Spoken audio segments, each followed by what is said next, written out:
వేరే దేశానికి సంబంధించినటువంటి క్రైస్తవ మత ప్రబోధకుడు ఈ దేశానికి రావచ్చు. క్రైస్తవ మత ప్రబోధ సభల్లో పాల్గొంటారని చెప్పేసి దరఖాస్తు చేసుకుని రావాలి.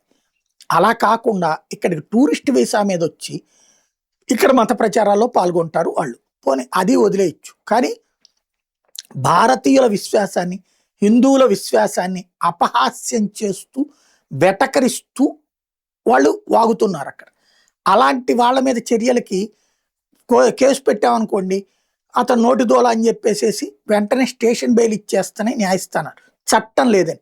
కానీ ఇట్లాగా హిందుత్వాన్ని దూషించి, ద్వేషించి, తప్పుడు ప్రచారం చేసే వాళ్ళ మీద మహారాష్ట్రలో ఆల్రెడీ ఒక చట్టం ఉంది.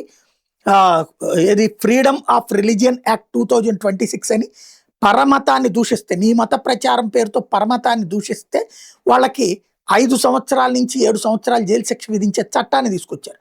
ఇప్పుడు ఆ చట్టం కింద మొట్టమొదటిసారిగా బ్రిటిష్ జాతీయుడిని ఒక అతన్ని అరెస్ట్ చేసుకొచ్చారు.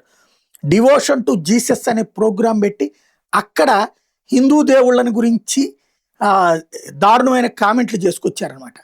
కీర్తనను తప్పుబట్టారు, సనాతన ధర్మాన్ని తప్పుబట్టారు, ఇక చాలా దారుణమైనటువంటి వ్యాఖ్యలు చేసుకొచ్చారు.